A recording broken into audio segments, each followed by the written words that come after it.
Good afternoon, ladies and gentlemen, and welcome to the pre-snap at Game On Wisconsin. My name is MJ Hurley, and I am live to you from Texas this Sunday afternoon. So just a little bit of a public service announcement. I will be here for the pre-snap, obviously, because I'm talking to you right now.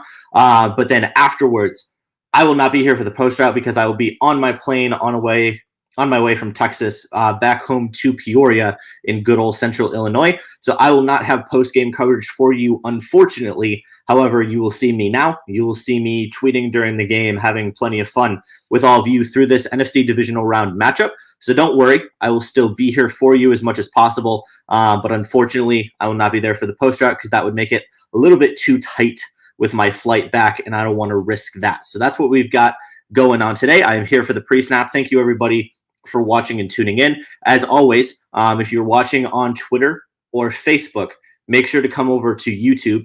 First of all, because it makes it a lot easier to comment. I can actually see your comments. It's a little bit difficult on Facebook sometimes. And also you can subscribe to the channel. Make sure you get all the notifications for everything we do throughout the week. So that's what we've got going on today. Run through our little public service announcements. So yeah, what we have today, Rams versus Packers, week 12. This game is very big for the Green Bay Packers. I've said multiple times this year that the Green Bay Packers needed to get to this game with 8 wins. We're here with 8 wins. This is the minimum that I thought Green Bay could get to week 12 and still be surviving in the NFC, still be doing well in the NFC North. Obviously, last week was not ideal. You and I went through that together after the Vikings games, and we did, we went through all of that heartbreak together. We're here. It's a new week, and we are here to talk Rams-Packers. So first of all, just give me your general thoughts, concerns. Let me know how you're feeling going into this game. The Rams are a very good football team, sitting at 7-3. Green Bay at 8-3. So very even matchup here. The line actually opened it even on Monday. Now it's sitting at Rams -2, which is interesting given the Packers being at home. So once again, we'll get into that plenty later. But as always, I want to thank Artec Ventures for taking care of us at Game One Wisconsin. They have allowed myself and everybody else at Game One Wisconsin to do some fantastic things. So make sure you go to artecventures.com, check out what they do there, because they take care of a lot of great companies, a lot of great people like us. So as always, thank you to Artec Ventures for sponsoring us here at Game On Wisconsin. So yes, with that, first thing I want to do is every week, before we get going too much into our little Packers-Rams bubble, I want to look at around the NFL, look at what's been going on so far on Sunday and what in the world is going to happen for the afternoon game. So just a quick little recap. First game, we have Steelers-Bengals. The Bengals are up 41-3 with 3 minutes and 41 seconds left in the fourth quarter. Ben Roethlisberger, as my dad put it earlier today, the duct tape is falling off of that Steelers team. It is time for a rebuild. In Indianapolis, the Bucs are up 28-24 on the Colts with about 10 minutes left in the fourth quarter. Leonard Fournette is having a big day for Tampa Bay and my fantasy team, so thank you for that, Leonard. Panthers down big, 33-10 to the Dolphins. 3 minutes left in that game, so Miami's going to sneak out of there with a rare win. And the New England Patriots at home in Foxborough are making a very big statement against the AFC leading Tennessee Titans, 36-13 with 4 minutes left in the fourth quarter. It appears that the Patriots are going to walk out of this week the number 1 seed in the AFC. That could be huge. In the NFC crap show of the week, we have the Giants against the Eagles. Giants up 13-7 with 1:30 left. They have the ball. It appears they will close that one out. Somewhat of a close game, but not particularly. Falcons up 21-14 over the Jaguars with a few minutes left in that game, but the Falcons have the ball. They should be able to close that out. And the AFC crap show of the week, we have Jets versus Texans. Jets up 21-14 with 3 minutes left. It appears that the Texans have the ball with a chance to send this game to overtime, so we'll see how that goes. And then our afternoon slate, obviously, we have Packers-Rams at 3:25 on Fox. That crew will be Troy Aikman, Joe Buck, Aaron Andrews, and Tom Rinaldi. As always, then we have Chargers-Broncos, Vikings-49ers this afternoon, Browns-Ravens tonight, and then Seahawks versus the Washington football team tomorrow on Monday Night Football. So that is the landscape we have going around the NFL. You are absolutely correct. Big Ben does suck. And Dan, I believe we do not have anyone on the post-route today, unfortunately. we're just going to be absent. It's still a holiday weekend, so I'm not too worried. Jacob and I didn't want to stress anybody out with that. So no post route today, but don't worry, I should be back with my normal coverage after the bye week. So enjoy the rest of the holiday weekend with your family after the game, because we're going to be doing plenty of Packers talk today, so do not worry about that. So now that we've covered what's going on in the NFL, let's get right into it. First and foremost, Allen Lazard, Aaron Jones, and Rashawn Gary are active today, ladies and gentlemen. So we are going to see three of our most impactful players who are questionable all week, got some work done, are going to be able to play. There was a lot of questions, and I'm curious to see your guys' thoughts on this. With the bye week coming up and a game against the Rams that is important, but still not the end of the world, I'm curious your guys' thoughts on whether or not the Packers should have held Allen Lazard, Aaron Jones, and Rashawn Gary out because we have the bye week coming. Now, the Packers traditionally have one of the more conservative coaching staffs, more conservative training staffs in the NFL. Most of the time, we don't play guys if they're 50%. That's why when Zadarius Smith played week 1 against the Saints and they said he's only going to, really play on third downs, he's going to be limited, I didn't really believe that for the most part. It was unusual. It was uncharacteristic for what the Packers training staff does. This week, we have Allen Lazard, Aaron Jones, and Rashawn Gary all playing once again. Lazard should be fully good to go. I have no questions about that. Rashawn Gary may be playing with an elbow brace, but other than that, he should not be limited. Aaron Jones is the one I was very curious about. Realistically, the Packers can do everything they want to do without Aaron Jones. Obviously, it's a huge plus. There's a reason the Packers paid him. There's a reason Green Bay and Brian Gutekunst chose to keep him around. But with A.J. Dillon back there, and you have a lot of options with Patrick Taylor, Amari Rodgers, Randall Cobb, you have plenty of other options. If you want to get that production that Aaron Jones brings in the running and the passing game, you can get that other places. So it's curious to me after an MCL sprain, something Jones has had once in his career before.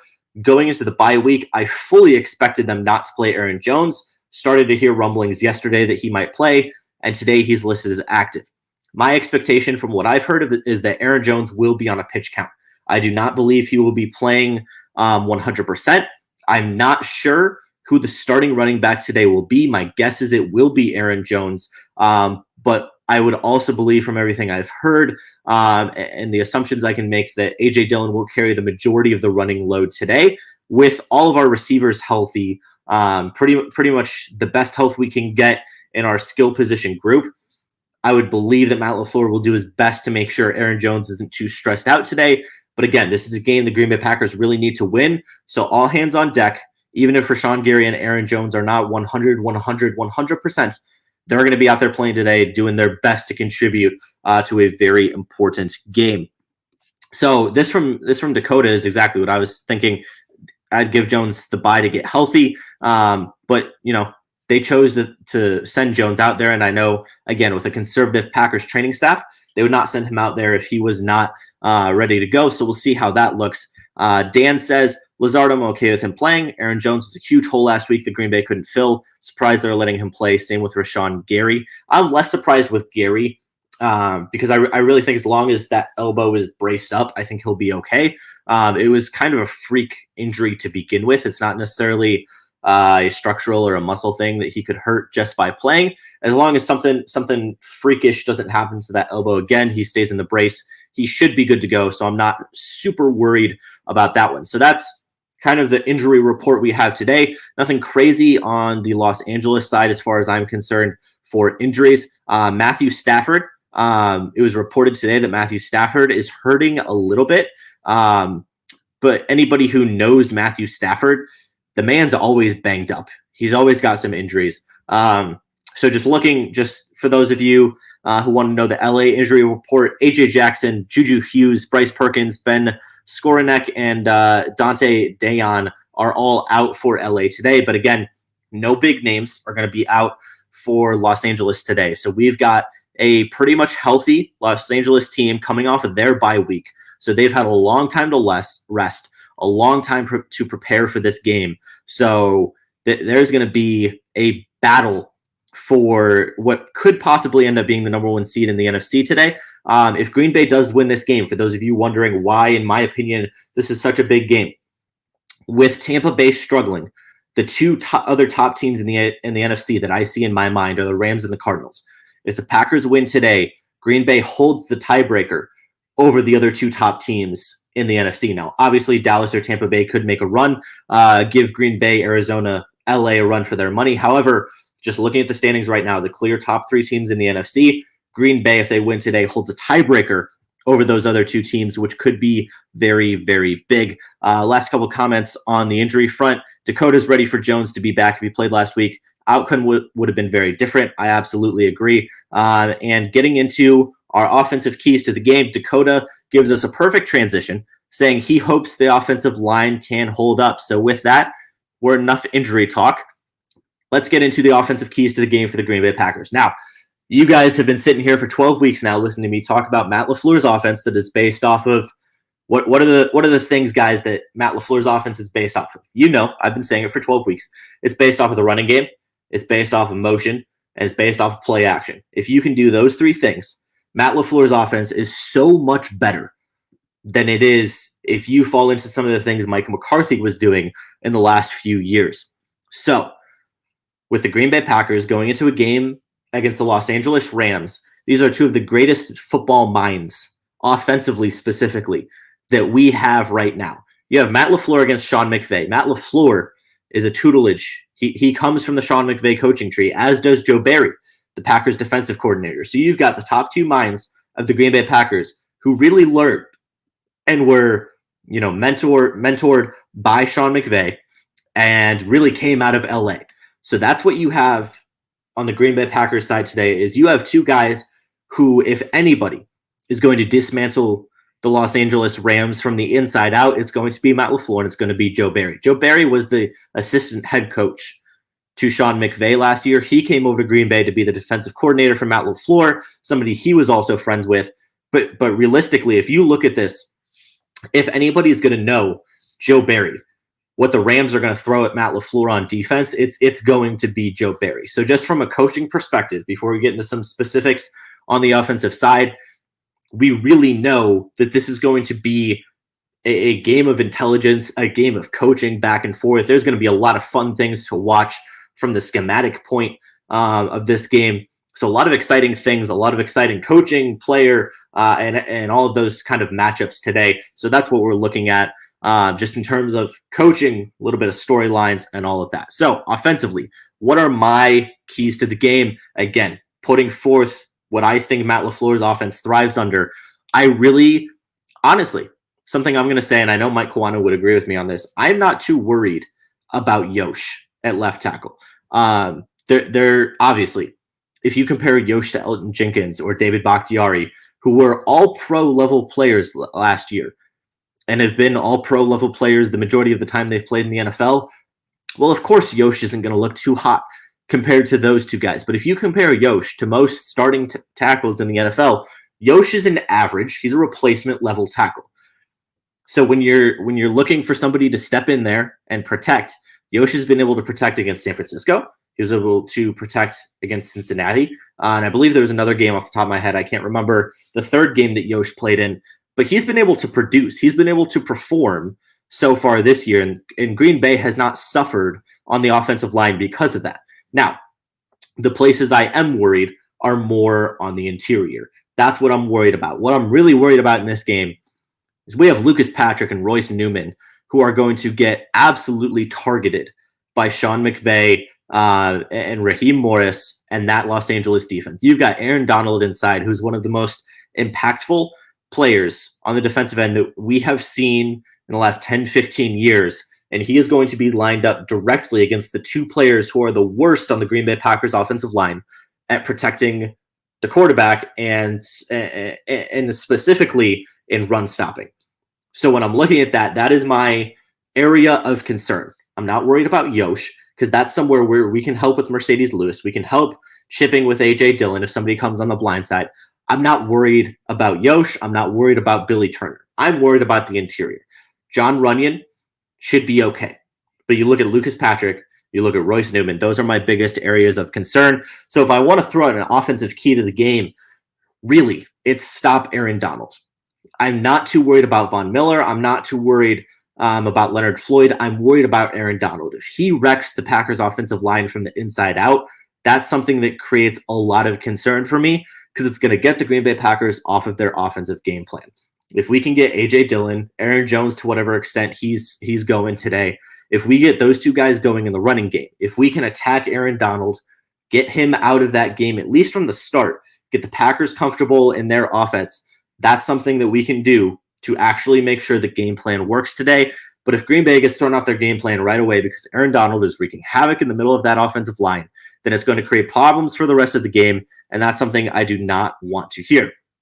Now, my other key to the game, and this is something that I think having a little bit of an issue on the offensive line creates, and I think it's actually good for the Packers once in a while, is what my guy Jason brings up here, is Packers need to stick to the quick passing game. Now, this is something I said before, I believe, the San Francisco game, week 3, is, in my opinion, obviously it's never good to have Elton Jenkins out, and with him having an ACL injury, that really puts a damper on the Packers' championship hopes. It puts a damper on their hopes for next year because he's honestly one of the best offensive linemen in the NFL, and there's not really a question about that.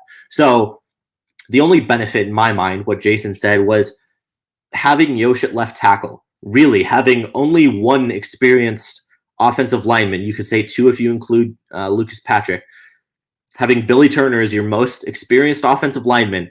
Aaron Rodgers and Matt LaFleur are going to have to go to a lot of the quick passing game today. They're going to have to go to a lot of quick hitters, a lot of screens, a lot of quick slants, get the ball in Devontae's hands, let him go to work, get the ball in Aaron Jones' hands in a flat, get Allen Lazard and Mercedes Lewis out there blocking. Those are the type of things Green Bay is going to have to do today. And if they don't make sure that's an emphasis of their offense, I don't think this football game will go very well for them, but we shall see. A couple other comments on the offensive keys to the game. We've got Dakota. Lazard should help with the running game today. He's possibly the most physical wide receiver when it comes to blocking. Lazard is one of the best graded blocking receivers in the NFL, so I agree with that. Royce Newman does jump every single game. Dakota, you are correct. Nate, it's great to see you. I appreciate you hopping in as always. What happened to Dennis Kelly? Are you talking about him not playing, him not being active? Not sure what you're going for there, Nate. But I don't think Dennis Kelly would have been much of a factor in this game anyway. If you're talking about like from the beginning of the season on, he really just didn't produce in camp. He wasn't somebody the Packers thought was one of their top offensive linemen. He still has some promise. They're still keeping him around, but I don't think he'll make too much of an impact this year. If Dennis Kelly is playing, I think we do have some problems. And honestly, Dakota, I think last week was MVS's breakout game. Rodgers has been missing on the deep ball all year. Last week, he finally hit the deep ball to MVS twice. There were 2 deep balls he got. So I think if Rodgers can keep that going consistently, even if you hit it once to MVS, once a game, just keeping that open, you're going to create so many more high safety looks. And when Aaron Jones and A.J. Dillon are completely healthy, it opens up the box so much because you have to respect MVS. One of the biggest reasons you have to respect MVS now is also because he isn't dropping the ball like he used to. Now, that could be because most of the time Rodgers has missed him this year. However, when Rodgers hasn't missed, MVS has still been there. He's been in stride and he's caught the football. So I've been very proud of how MVS has expanded his game this year. He's done so much better, honestly, probably because he's been on Game on Wisconsin every Tuesday, talking to Todd and Jimmy. That does a lot for your game, I can tell you that. And yeah, I agree with what Dan says here about Dennis Kelly. He's been a decent backup, but he's not a huge upgrade over Royce Newman. Now, honestly, if Dennis Kelly was out there over Roy Newman, I wouldn't complain, but I really think at this point the Packers are going for continuity. They like that in their offensive line, so there's not much change there.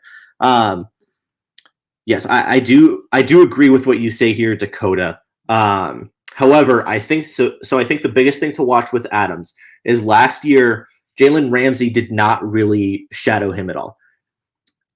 Ramsey was on him a couple times, but if Adams moved across the formation, for the most part, other than that famous touchdown where Adams sprints to the left and sprints back to the right, Ramsey gets caught, gets pissed off, slams his helmet in the ground, whatever.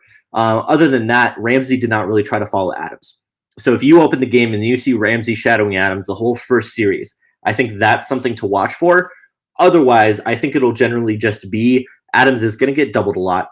So you're going to see a lot more Randall Cobb, a lot more MVS, because the Rams are going to have the philosophy. They want to shut down our number one option.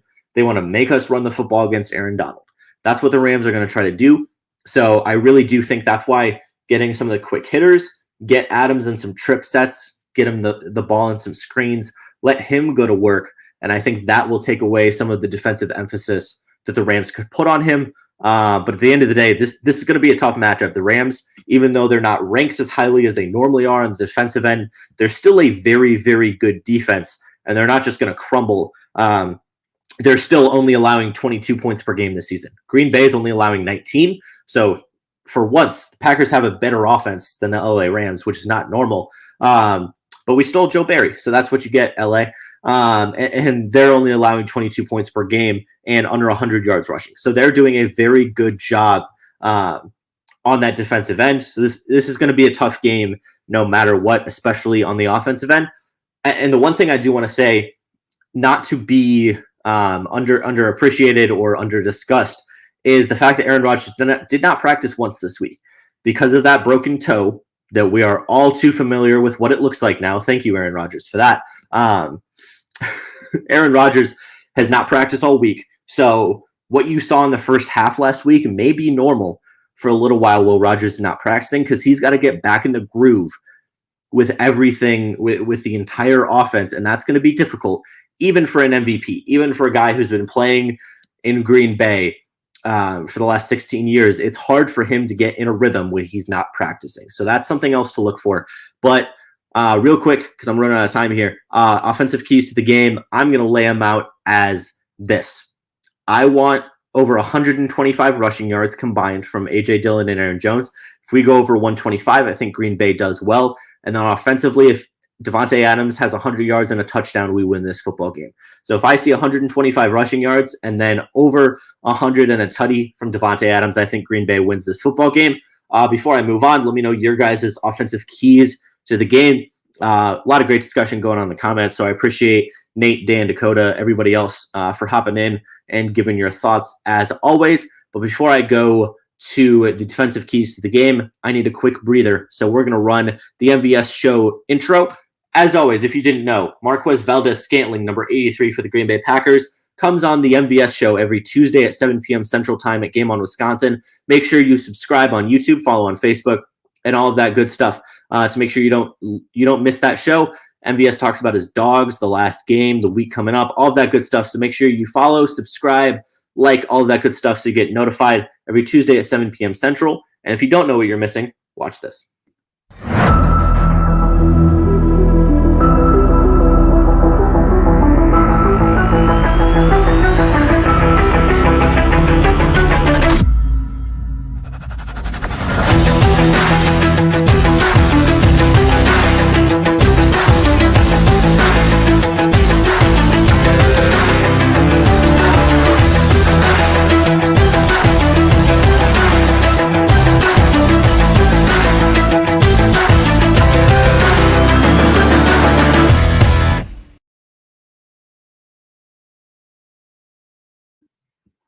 All right, and if you didn't know where to follow us, that's where you can check all of Game On Wisconsin out on all of our social media. Make sure you follow Twitter, Instagram, Facebook, all of our social medias to make sure you are updated every single day on all the amazing content we produce, because we're doing some really cool things. We've had MVS, Kenny Clark, Randall Cobb, and some other great Green Bay Packers on the network in the last couple weeks. So make sure you follow us on social media to keep up with everything we are doing.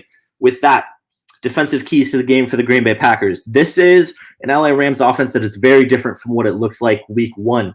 The big three for the LA Rams are Matthew Stafford, Darrell Henderson, and Cooper Kupp. Those are the three that if you stop those three folks, you're going to stop the Los Angeles Rams. Matthew Stafford is reportedly dealing with some injuries, some arm pain, some elbow pain, some back pain, and an ankle soreness. But if we know anything about Matthew Stafford, the guy the Green Bay Packers have played 20 times in his NFL career, Matthew Stafford is not one to shy away from injuries, and he's not one to back down because he's got a little pain in his elbow or a little pain in his ankle. Matthew Stafford is a warrior, and he's somebody that's going to fight through all of that. So realistically, Diana Rossini reported about some injuries today. I really don't care. I don't think it's going to be something that limits Matthew Stafford very much. However, I do think that if you get him a little bit rattled, well, it may not be something that stops him from playing or limits his actual movement. A guy with a bad back, a guy with a sore ankle, as Dakota says here, if you hit him a few times, I think we can definitely get some turnovers. That's what we've seen the last few games the Rams have played against the Titans and the 49ers, is Matthew Stafford has been under pressure in those games more than he was in the first 8-9 games the Rams played. So when you put him under pressure more than in the first few weeks, first of all, the offensive line is not used to playing in a lot of spread out sets. They've been playing in a lot more under center for the last few years, especially with Jared Goff. You get Matthew Stafford now, and Sean McVay can open up the playbook a little bit because he has somebody that can go spread out, shotgun, empty set, 5 wide, and he didn't have that for a long time. The issue is, even for an experienced guy like Andrew Whitworth, the left tackle for the Rams, who's one of the best tackles in the NFL, he's not used to playing in an empty set, no protection, no 12 personnel. He's not used to that whatsoever. So you put even a guy like Andrew Whitworth in a situation he's not used to, it's a completely different type of football game. So my defensive keys to the game for the Packers, put pressure on Matthew Stafford. You put pressure on Matthew Stafford and make him beat you. I know I said this last week about Kirk Cousins, and it absolutely bit me in the butt. But I'm going to say it once again. If we make Matthew Stafford the one who has to beat the Green Bay Packers, I absolutely believe Green Bay will come out ahead in this game. The only issue is that some of that, there's a difference between that, right? Let me clarify. I mean Matthew Stafford beating me, and I mean Cooper Kupp not beating you. So what I mean by that is if Matthew Stafford throws a quick hitter to Cooper Kupp, and he is the one who runs it 50 yards, that's Cooper Kupp beating the Packers, not Matthew Stafford. I mean Matthew Stafford throwing a 50-yard bomb that he fits into super tight coverage, Cooper Kupp on Darnell Savage, and it's the throw that made it, not the route. So if Matthew Stafford has to make the plays to beat the Green Bay Packers today, I wholeheartedly believe Green Bay will come out of that ahead. Darrell Henderson does not completely worry me the way he would have before, and the biggest reason for that is because the Packers' run game is so much better. I trust Devondre Campbell in the middle of that run defense to make sure that Darrell Henderson doesn't break big runs, and because of that, Devondre Campbell has centered, and he has brought such a huge benefit to the Packers defense. Now Adrian Amos and Darnell Savage can actually play the safety position, and Amos doesn't have to play down all the time in the box. Amos and Savage can both play. We can play a lot more basic 2 high looks. One of the things they pointed out in the broadcast last week against the Vikings was the Packers and the Joe Barry defense play a lot of zone that they turn into man. And so once somebody enters your zone, it's not traditional zone. It's once somebody enters your zone once, that's your man. So it looks like man a lot of the time because as long as Cooper Kupp lined up against Eric Stokes takes a direct step at Eric Stokes, that's his man.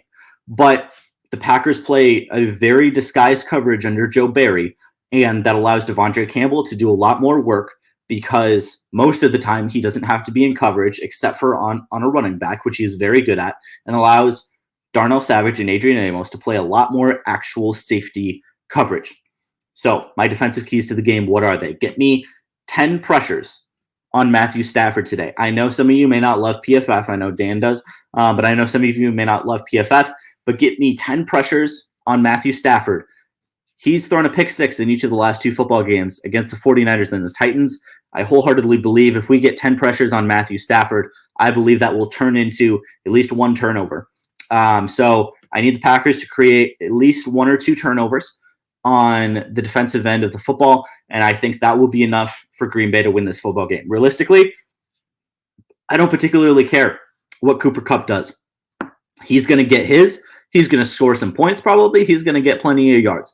As long as Cooper Kupp does not put out a Justin Jefferson level performance, the Green Bay Packers will be just fine. So limit Cooper Kupp to around 100 yards and a touchdown, and I think Green Bay will be just fine. Just make sure Darrell Henderson, make sure Odell Beckham does not beat the Green Bay Packers, and I think we will be absolutely fine. And yes, I know Dan loves them so much because they work for him. in my opinion, does Gary have a big game? I think Gary will make an impact. I don't know if he'll have a big game. He hasn't necessarily had a big game all year. He just consistently gets to the quarterback and he consistently puts pressure on the quarterback. So at the end of the day, Gary's not going to put up gaudy numbers. That's not what he does at this point in his career yet. But I absolutely think Gary will make a huge impact. I think Preston Smith could probably have bigger numbers than Gary, just because of the elbow thing for Gary. I don't think he'll be 100%, but absolutely, I think Gary will have a big impact. And then, hoping Crosby doesn't miss today. We're not going to talk about the special teams because that'll make me angry, and I don't want to wake my niece up. And then definitely feeling Amos has a great game today. I like it. So my defensive keys to the game, I'm going to go limit Cooper Kupp to only 100 yards and a touchdown and make sure Matthew Stafford creates at least 2 turnovers. And I think Green Bay will do well. So with that, those are our offensive defensive keys to the game. Thank you guys for watching. As always, follow me at MJ Hurley Sports on Twitter. Before we get going, bold predictions. I'm going to go in an interception from Darnell Savage and an interception from Eric Stokes today. Those are my defensive bold predictions. Offensively, 100 yards and a touchdown from both A.J. Dillon and Devontae Adams. And then special teams, I'm going to say it once again until it's true. Mason Crosby will not miss a kick because he's the greatest kicker of all time. And with that, anybody who read I work for Sports Illustrated for the Rams, which is ironic. This is one of the weeks I've been looking forward to all year. I predicted a couple days ago that the Rams would beat the Packers. After thinking about it, after looking at everything, after reading everything, after doing all of my homework, I'm going to change my prediction to be Green Bay 24, Rams 17 today. That is what I am predicting. So let me know what your guys' score predictions are. For Dan, we have Green Bay 28, Rams 24. This is going to be an amazing football game. Once again, just to quickly set the table for you guys, we have Rams versus Packers, Week 12, 3:25 Central Time on Fox, coming up here in about 8 minutes. So I'm going to let you guys go, but this is a game that could decide the NFC.